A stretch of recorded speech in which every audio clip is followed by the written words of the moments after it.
Disturbing Things from Around the Internet, Volume 8. Nexpo.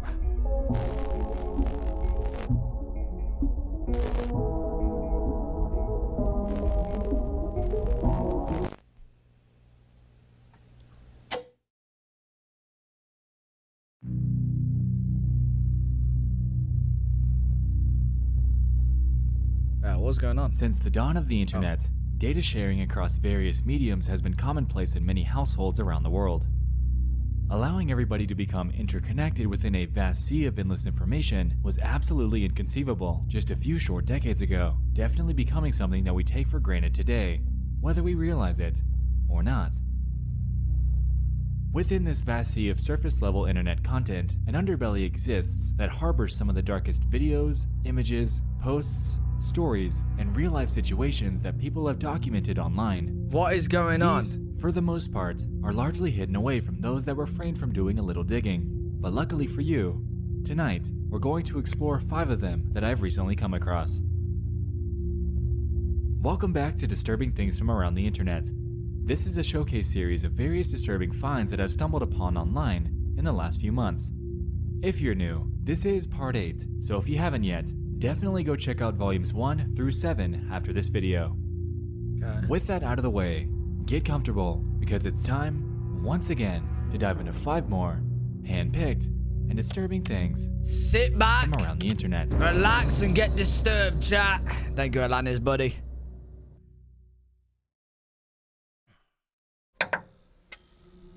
Hallway visitor.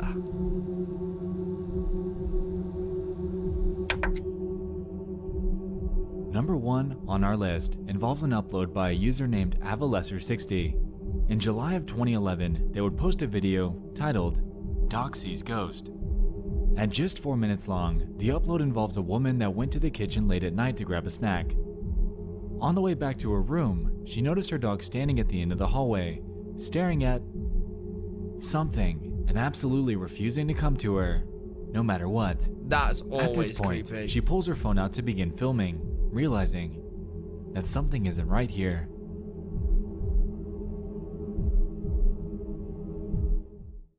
Is that it? Oh. Can you come over here now? Come here, Smooch.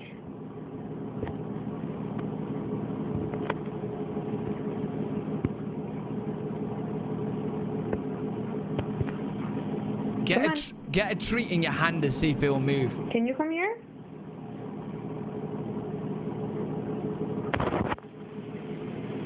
Come here, Smooch. Was it? Is he looking at this? It's okay. He is, isn't he? He's scared of the telephone box. It's okay. Come on. It's okay. Aww.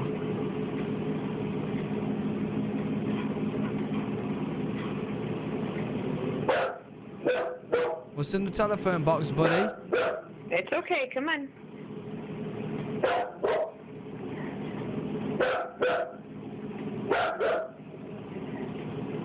It's okay. Come on. Yo, why do I feel like someone's gonna pull up behind her, bro? Come on, Mommy. Come on.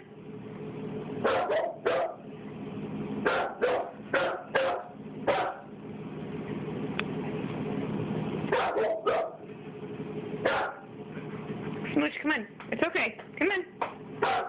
Come on. Come on. Come He's here. freaked. Come here. Come here. The telephone booth goes making a call. After a couple minutes of this, she eventually begins yelling out, "Leave my dog alone," convinced that she's accompanied by some sort of entity that's preying on her dog. Standing firm, she continues to convince it to come to her. Yo, go grab your dog. Good. I opened your cabinet for you.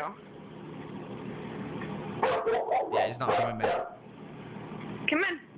He's not coming. He don't want it. Come on. Smooch, come in. Come here, baby. Come on.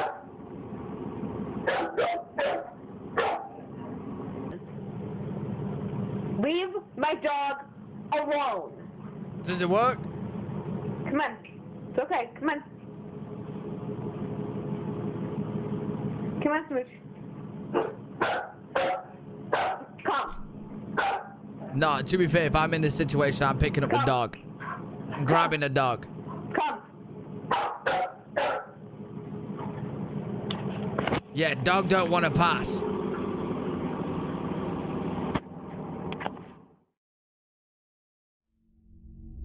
You gotta get rid of that telephone booth, I ain't gonna Like lie. we just saw at the end, the dog never ends up following her command, ultimately retreating around the corner.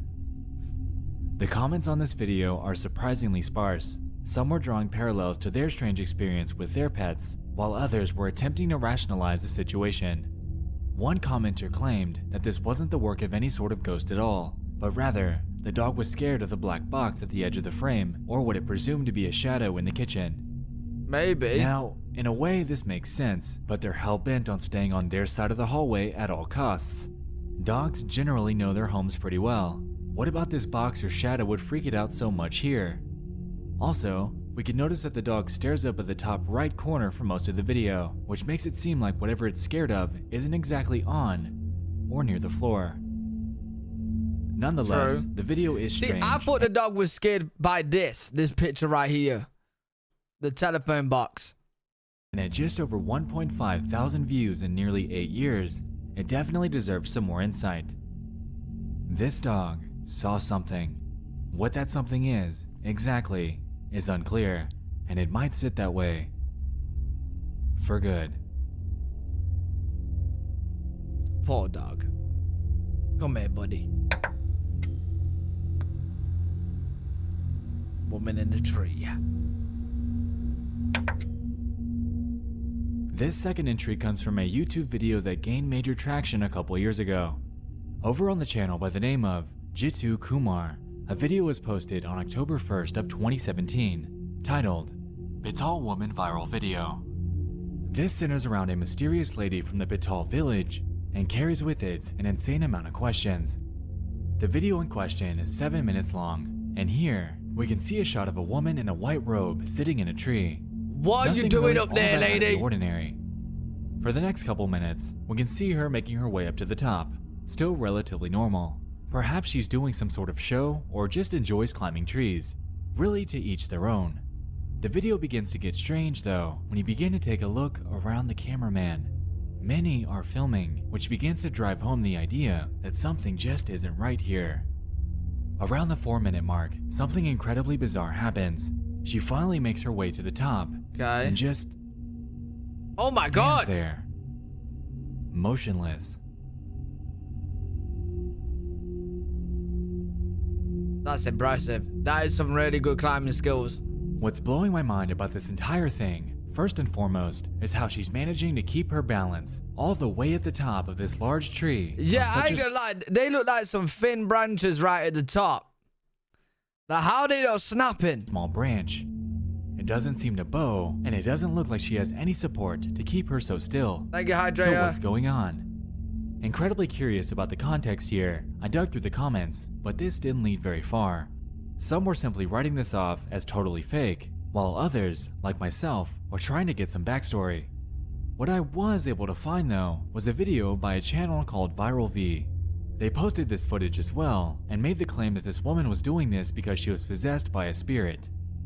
Now, I wasn't able to find any definitive proof of this claim, and it could very easily be written off as mere dramatization. Itching for something more definitive, I did some more digging on this woman in a tree phenomenon, and found a few other videos of various people doing the exact same thing, all What? with crowds surrounding them, cheering them on. Wait. So you're telling me there's ghosts out there possessing people to climb trees? And filming. This leads me to the assumption that this has to be some sort of ritual. Unfortunately, information about said ritual is incredibly sparse online, so this is merely another theory. Hey, these are some big ass trees as well. Nonetheless, the woman ended up making it back down safely. Whether this was the work of a demonic possession or a sort of rite of passage, this footage is bizarre. Did no one and to ask this her? day remains cloaked in mystery. How are they not snapping? How?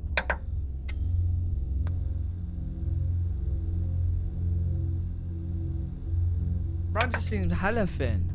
In August of 2013, a Florida man named Derek Medina and his wife Jennifer Alfonso were going about their lives after becoming recently remarried.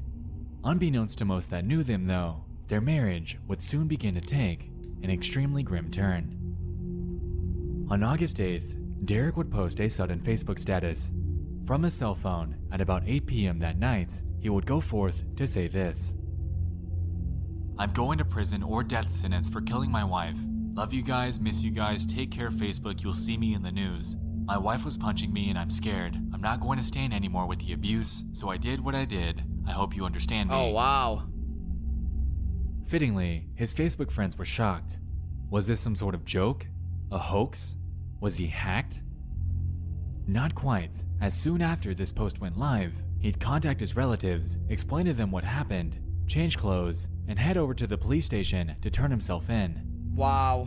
During the initial investigation, authorities caught sight of security cameras that Medina had put up in their home. After confiscating that and going over the footage, we're able to see firsthand what actually played out that night. Oh, we're gonna see it?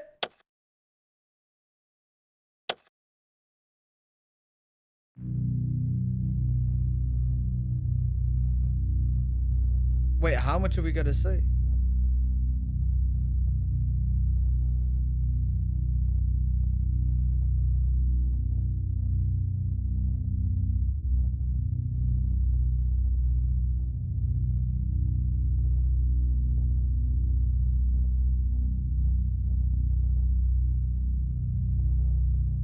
Okay, they're arguing.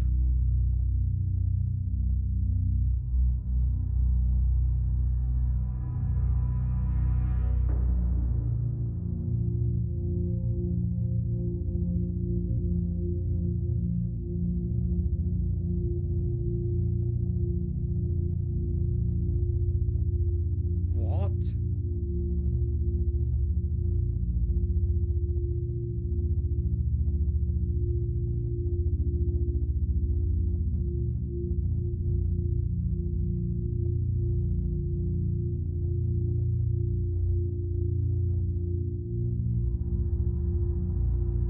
What?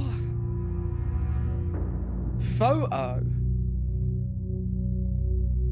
Alright, right. Listen. Obviously, we can't see all the context, but he seems very relaxed. Like, I thought we was gonna see her, like, beating him up like crazy.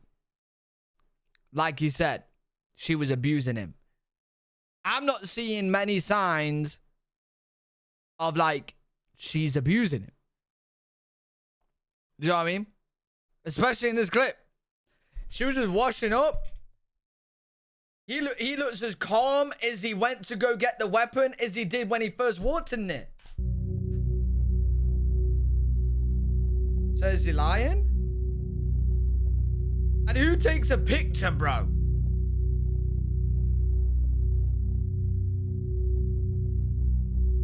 Yeah, no, that could be true, Zombie. Maybe Snap got tired of the abuse. Yeah, no, maybe. Like, I'm not saying he didn't get abused. I'm just saying that this is weird.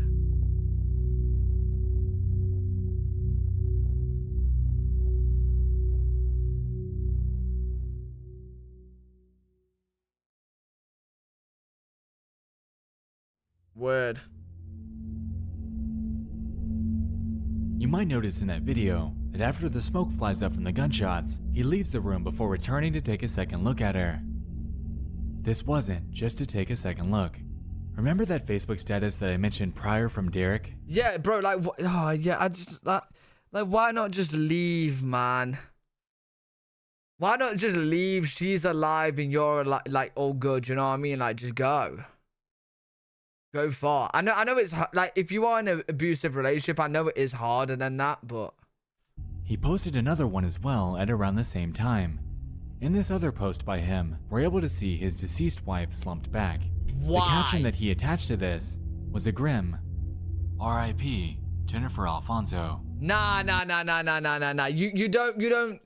You definitely won't. Nah, that's messed up. That's messed up. You definitely won't post that if that was happening.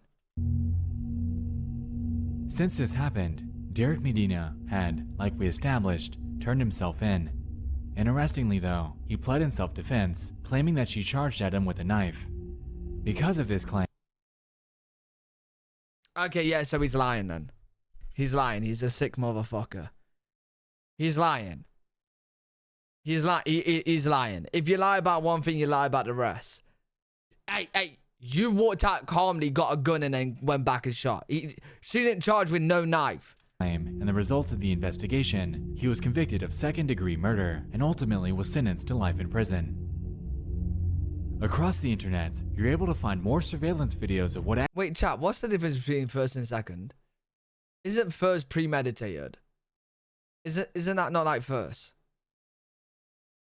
Is that not first? This seems like it should be first, like with the picture upload and stuff like that, and like the planned stuff, like she's abusing and that. It seems first. Intent and planned. Actually went on behind closed doors in their home. These are hard to watch, but ultimately reveal that the domestic struggles that the two faced in their relationship were probably more common than we think. Wait, yeah, what's going on there? Yeah, it looks like it's different, mate. It looks like he's abusing her. Not her to him. On February 21st, 2018, in a northwest Dallas suburb, 2 house fires would occur in a residential neighborhood. These were later determined to be linked to a natural gas pipeline that runs straight through the community. 2 days later, a third incident will play out just around the corner. On February 23rd, the Rogers family's lives would be forever changed when a natural gas explosion would occur within their home. Ominously, the moments leading up to this were actually documented by their 12-year-old daughter, Michelita. According to the Rogers family, she was recording iPhone videos early that morning for fun, goofing off and sharing her excitement as she got ready for a cheerleading event later that day.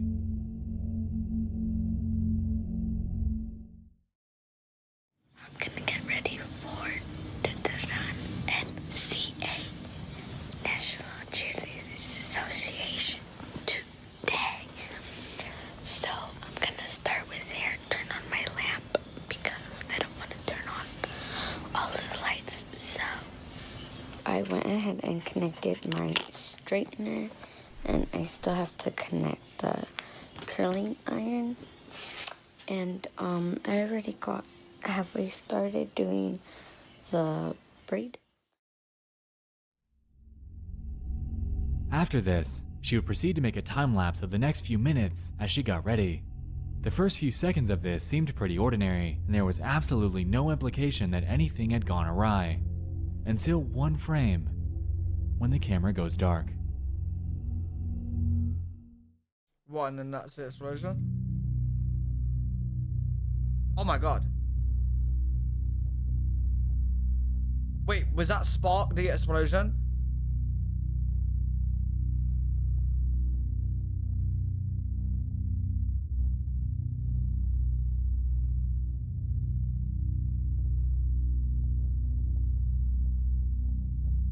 Holy shit.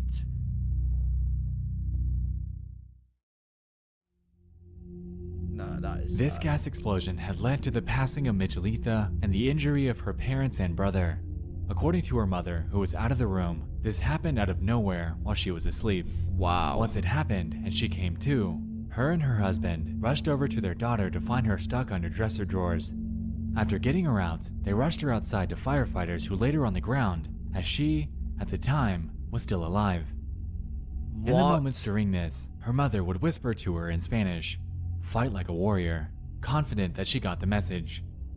After being rushed to the hospital, about a half hour later, she was pronounced dead by doctors who claimed that her internal injuries were simply too severe. Wow.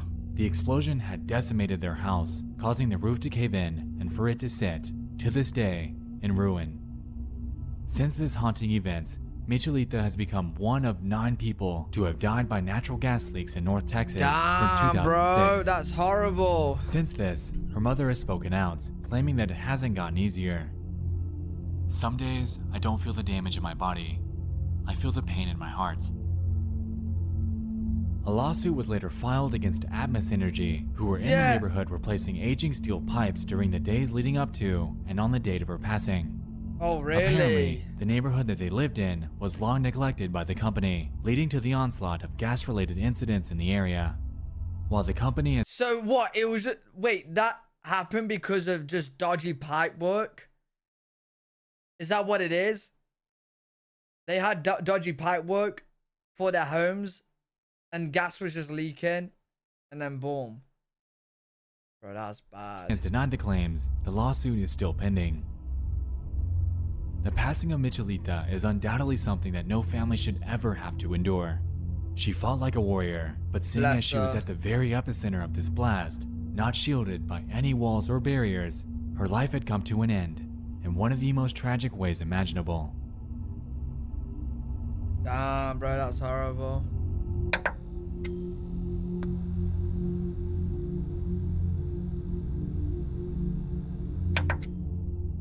A widow named Sandra Harold and her pet chimpanzee, Travis, have lived together in Stamford, Connecticut since 1995.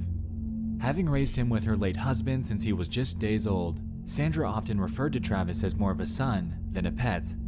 They'd often bring him along to work and his shopping trips around town, and having been socialized around humans for his entire life, the Harolds maintained a growing trust in what they believed to be his extremely calm and Wait. Am I hearing this right? You take a chimpanzee around with you around town and to work? One, what work is allowing that? And a chimpanzee? well-trained demeanor. On the night of February 16th, 2009, this notion would be thrown into a tailspin when a friend by the name of Charlotte Nash would visit them. At around the same time she'd arrived, Travis had gotten a hold of Sandra's car keys and left the house. Noticing that Charlotte was holding a Tickle Me Elmo, Travis's favorite toy, he brutally attacked her, latching his hands onto her face and pulling it apart. Oh, wait, I think I heard about this on a different story. I've heard about this. Yeah, this is nuts. Bro, the fact that you could... Bro, chimpanzees are vicious, man. You shouldn't be able to own a chimpanzee. Piece by piece. At this point, Sandra would grab a butcher knife and run out to begin stabbing him in an attempt to get him to stop. This ended up being futile though, as it only made him angrier. Since this was the case, Sandra rushed back to grab the phone. She dialed 911 and in a desperate plea, manically described the situation as it was unfolding in front of her. Should not have been able to have a chimpanzee. Time for 911, where's your emergency? Oh, this is Sandy. 231 Rock Criminal Road. What's the Send problem? the police. Send the police. What's the problem there? The chimp killed my friend. What's the problem with your friend? Oh, please. What's the problem with your friend? I need to know. Send the police up with a gun. Hurry Who up. has a gun? Please, hurry up. He's killing my girlfriend. What is the problem? He's killing my friend. Who's killing your friend? My chimpanzee. Oh, your chimpanzee is killing your friend. He ripped her apart. Hurry up. With a gun. Hurry up, please. There's someone on the way.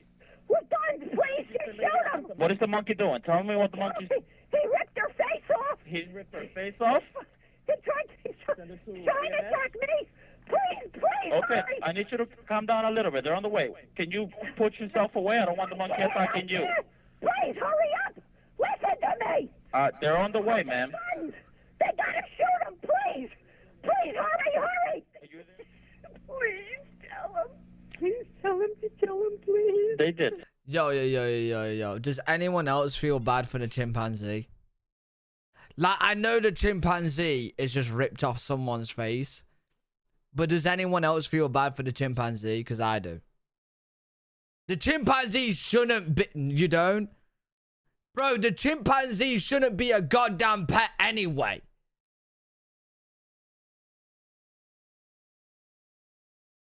It shouldn't be a pet, bro. It shouldn't be there to be able to rip someone's face off. Now, if you went to, you know what I'm saying? Like, if a chimpanzee, goddamn, like, you went somewhere where the chimpanzee home is, well, then again, we should just leave him alone anyway. But a chimpanzee shouldn't be a pet.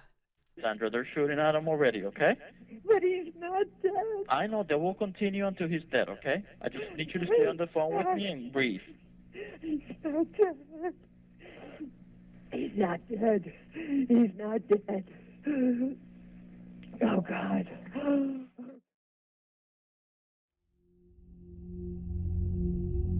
When the police arrived, See, I'm a little bit confused, chat. Like, I know the chimpanzee did rip someone's face off, and I feel sorry for the person that got the rip face off, but hear me out, right? Hear me out. The chimpanzee is her pet. She's screaming a bit too much. He's not dead. Like, she wants him to be dead. Right? Now, I'm just trying to put me in that situation, yeah? Let's say my pet is just attacked someone, right? Even though they should be put down or whatever, I wouldn't be screaming it. Do you know what I mean?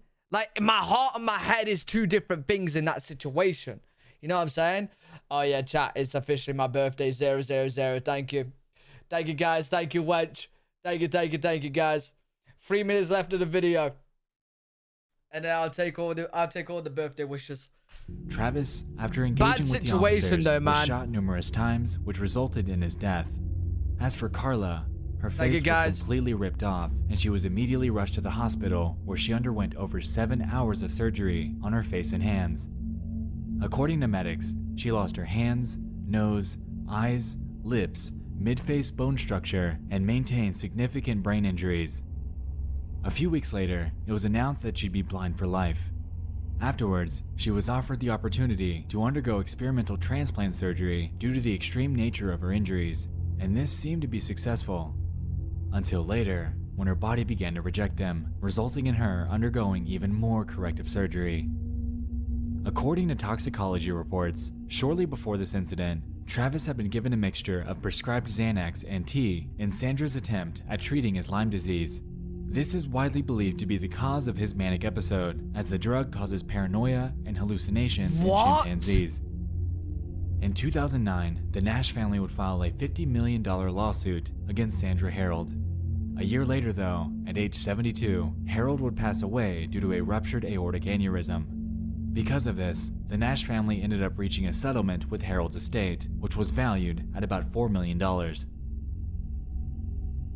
Charla Nash is, to this day, still undergoing recovery efforts from the attack. Jesus. What played out on the night of February 16th, 2000. Wait, so she's blind, she's lost her hand. Oh, man. Man. Bro. 2009 is incredibly tragic and will undoubtedly remain in the back of her mind for the rest of her life. Wow.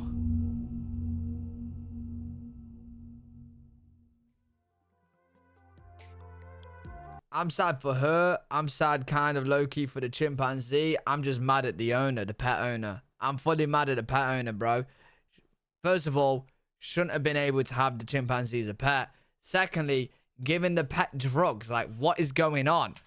The internet is a beautifully enigmatic place. What is going on, bro? That's crazy. That's nuts.